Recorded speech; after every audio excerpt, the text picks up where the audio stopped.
My first time ever making lamb was in high school, where my culinary teacher, Chef Rob Richards, shout out Rob Richards, taught us how to make lamb for a ProStart culinary competition. And ever since then, I have been absolutely in love with lamb. Oh my goodness. So today we are making a single serve mac and cheese with herb lamb chops. Yeah, let's go. First, I'm gonna take my pot of sauced water and put it on the stove and get it ready to boil. While our water boils, we're going to make our lamb marinade. So I have some olive oil, I have some freshly ground salt, pepper, some chopped rosemary, and some chopped parsley. And we're going to go ahead and add that into our olive oil. Then, nothing goes better with lamb than Dijon mustard. So I'm going to add in about half a tablespoon of some Dijon mustard. Great poupon.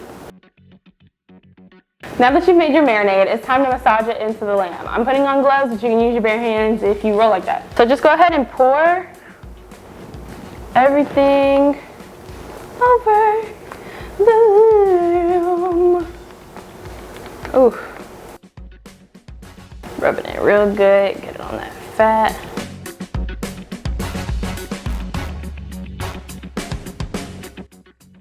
All right, the water's boiling, and I don't gotta tell you what that means. We're gonna go ahead and add in our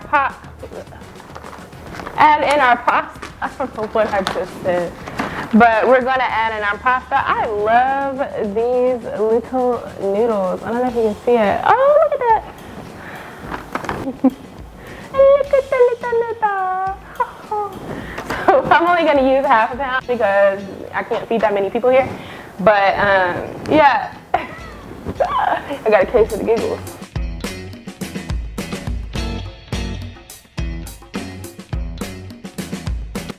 Now that our pasta is done cooking, we're going to reserve 1/4 cup of the pasta water and drain our noodles.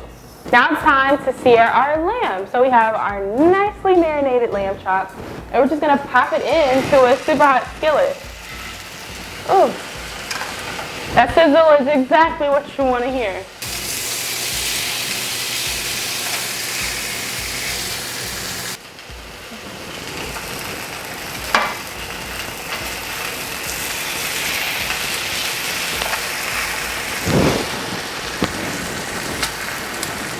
I like to lay mine in a pattern that just seems to fit them all in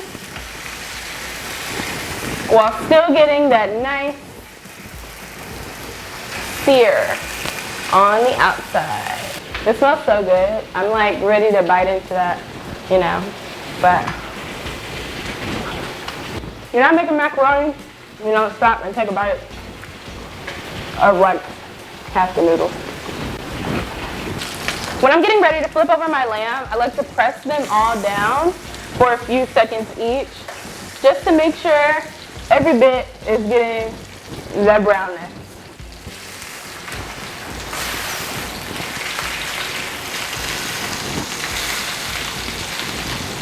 And now let's flip.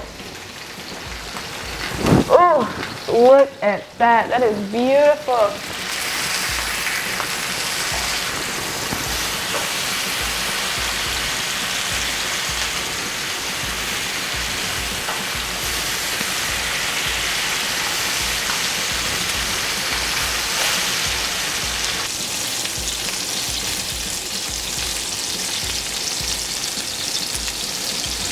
After your lamb chops have cooked on the other side for about 3 to 4 minutes, you're going to put your pan in your oven for 5.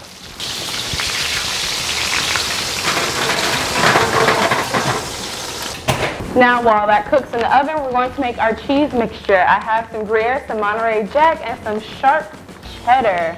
I think I got a defective bag. It doesn't say. It says tear here, but there's no tear slit. So I'm going to start out with our sharp cheddar. Now this is what you want the most of. I'm going to use this whole bag. So to start out, we're going to separate our cheddar into 2 separate cups. All right, so you want about a cup in each.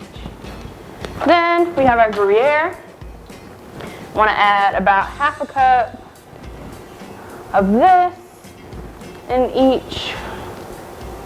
I'm spilling cheese.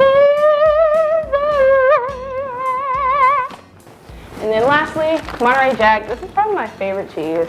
I love Monterey Jack. I grew up eating Colby and Monterey Jack.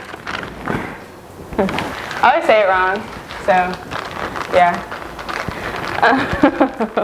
It's Monterey, but it like just feels better to say Monterey, you know, so I just say Monterey. And typically, people get what I'm saying, and nobody has really corrected me thus far in life, so.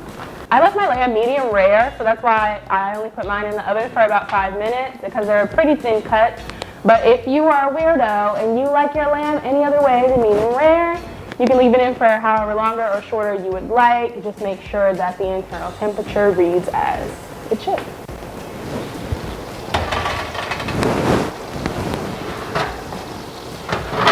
Woo! These look nice. Now it's time to make our macaroni. We're gonna start off with a whole stick of butter. Butter.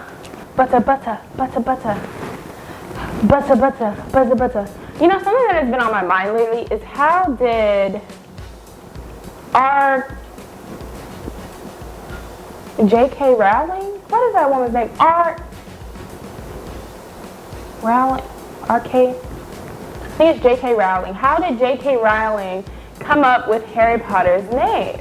Like, that's such a specific name. Like, Potter. Anywho, once your butter is melting, you're gonna add in your seasonings. We have some paprika, some salt, some pepper, and some oregano. Anytime I'm making something where I need to melt butter or cook something in oil and I have to season it, I really like to put it in with the butter and oil, and this is called blooming your spices. It's typically with like dried herbs and just any kind of dried spice, but I feel like it makes it a lot more, well, I don't feel like it, it does make it a lot more aromatic and it's flavorful because it kind of wakes up your seasonings.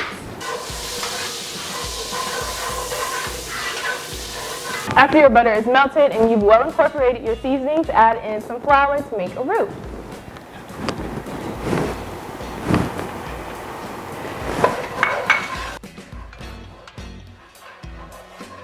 Stir until it's one combined texture. It should kind of resemble wet sand. I think is the best way to say what a roux is supposed to look like when you're mixing it together.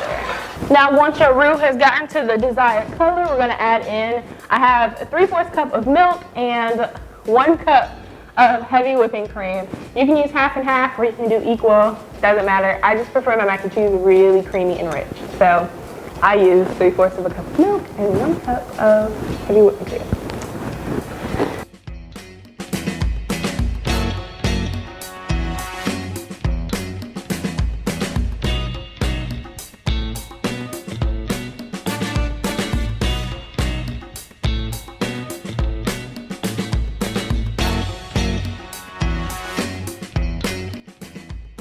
So in traditional cooking, this is called a bechamel, which basically just means roux with cream. It's one of the 5 mother sauces, and it's probably my favorite other than hollandaise, but yeah. All right, and then once it looks like this, you're gonna add in that reserved pasta water. Mix that in real good. And then add in one of your cheese mixtures.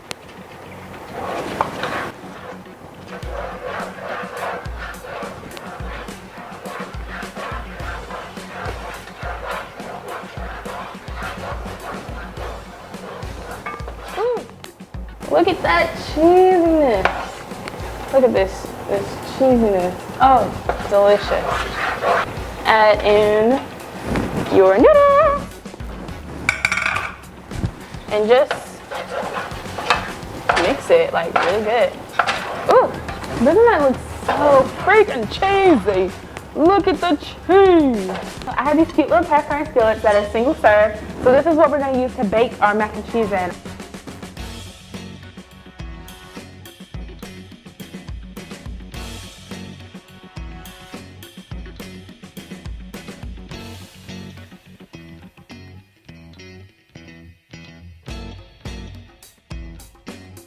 All right, now we're gonna just top each one with our cheese mixture. Now we put them in the oven until the cheese is nice and golden brown and bubbly.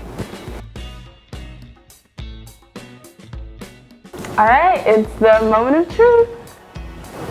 All right, so we're gonna start with lamb chop.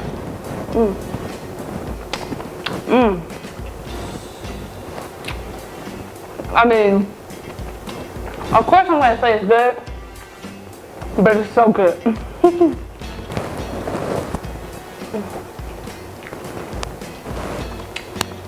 This is the best mac and cheese I've ever made in my life. All right, let me start before I eat this whole thing.